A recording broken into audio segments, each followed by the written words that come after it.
Pastor Praveen పడగాల ఈ విధంగా ఘోరంగా చనిపోవడం దురదృష్టకరం. ఇది హత్య, యాక్సిడెంట్ కాదు అని కొన్ని వేల మంది దైవజనులు, నేను 25ని రాజమండ్రి వెళ్ళినప్పుడు చెప్పారు. పాస్టర్లు ప్రశ్నిస్తుంటే పోలీసులు దారుణంగా వారి మీద లాఠీ చార్జ్ చేశారు. ఆ వీడియో ఫుటేజ్ మీడియా దగ్గర ఉంది, మా దగ్గర ఉంది, పోలీసుల దగ్గర ఉంది. నేను ఒక 20 ప్రశ్నలు అడుగుతాను పోలీసులకు. దీనికి superintendent of police Rajahmundry, SP, investigation officer team, ఎందుకు మీరు దీన్ని కరెక్ట్ గా ఇన్వెస్టిగేషన్ చేసి రిపోర్ట్ చేయకపోతే?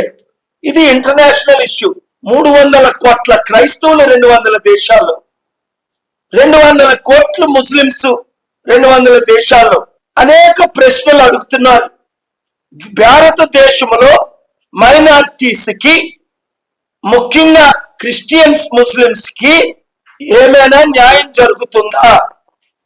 మణిపూర్ ఘటన తర్వాత లక్షల మంది మణిపూర్ లో కనిపించడం లేదు, వేల మంది చనిపోయారు. మనం వీడియోలు చూసాం. ఎంత ఘోరంగా నెకెడ్ యంగ్ అమ్మాయిల్ని నడిపించడం, ఇది చాలా విచారకరం. ఇది పవన్ కళ్యాణ్ వ్యాఖ్యల ద్వారా జరిగిన హత్య అని వందల వేల మంది దైవజనులు ఆరోపిస్తున్నారు. ఎందుకు అంటే నా దగ్గర వందల టెక్స్ట్ మెసేజ్లు ఉన్నాయి, ఒకటి కాదు. అవి నేను కోర్టులో రుజువు చేస్తాను. వందలు. 7569441275 వాట్సాప్ గ్రూప్ కి వారి అనుమానాలు, నా ఫేస్బుక్ లో మెసేజ్లు, ట్విట్టర్ లో మెసేజ్లు, ఇన్స్టాగ్రామ్ లో మెసేజ్లు, యూట్యూబ్ లో మెసేజ్లు, పర్సనల్ గా కాల్ చేసిన మెసేజ్లు. ఎందుకంటే డాక్టర్ కేఏ పాల్ మీరే మాకు దిక్కు, క్రైస్తవులందరికీ, ముస్లింలందరికీ ఈ దేశంలో పోరాటం చెయ్యాలంటే వారు మెసేజ్లు పెడుతున్నారు. 20 ప్రశ్నలు. మొదటిగా, పోస్ట్ మార్టం రిపోర్టు ఇంతవరకు ఎందుకు రిలీజ్ చేయలేదు? 2 ప్రశ్నలు అడుగుతున్న పాస్టర్లు రాజమండ్రిలో ఎందుకు లాఠీ చార్జ్ చేశారు?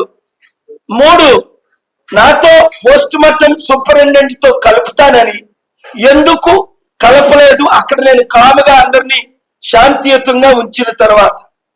4 రాధా మోహన్ ఎవరినైతే వీళ్ళందరూ అనుమానిస్తున్నారో ఆయన ఇంతవరకు అరెస్టు చేశారా, రిమాండ్ కు తీసుకున్నారా? 6 పవన్ కళ్యాణ్ వ్యాఖ్యలు లడ్డు విషయంలో, తర్వాత సనాతన ధర్మం విషయంలో, క్రైస్తవుల మధ్య, హిందువుల మధ్య, మహమ్మదీల మధ్య, మీ అల్లానంటే, మీ ప్రాఫెట్ నంటే, మీ జీసస్ నంటే మీరు సహిస్తారో అని రెచ్చిపోయాడు. నేను సనాతన ధర్మం, అలాగే రెచ్చిపోవాలా? నేను ఎలా మాట్లాడుతున్నాను? ఆయన శాంతిగా మాట్లాడాల్సిన లేదా? ప్రశ్నలు అడగకూడదా? ఇలాగ ఆయనే రెచ్చిపోతే ఆయన అనుచరులు రెచ్చిపోలేదా?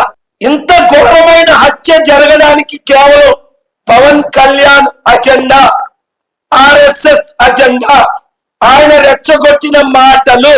ఒక ముస్లిం ఎమ్మెల్యే 15 నిమిషాలు కళ్ళు మూసుకోండి, మా సత్తా చూపిస్తామని పవన్ కళ్యాణ్ రెచ్చగొట్టాడే. కానీ ఆ ముస్లిం ఎమ్మెల్యేని 4 నెలలు అరెస్ట్ చేసి జైల్లో పెట్టారే. పవన్ కళ్యాణ్ 4 నిమిషాలైనా అలాంటి మాట్లాడినందుకు అరెస్ట్ చేశారా? జైల్లో పెట్టారా? ఇన్వెస్టిగేషన్ చేశారా? ఇవన్నీ ఎందుకు అడుగుతున్నాను?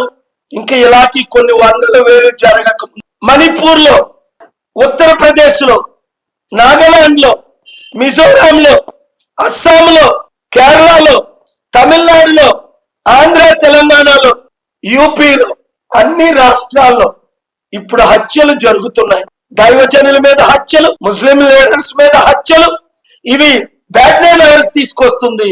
ప్రైమ్ మినిస్టర్ మోదీకి, హోమ్ మినిస్టర్ అమిత్ షాకి, ఇండియన్ గవర్నమెంట్ కి, ఇండియన్ డెమోక్రసీకి, ఇండియన్ సెక్యులరిజం కి, ఇండియన్ జ్యుడిషియల్ కి.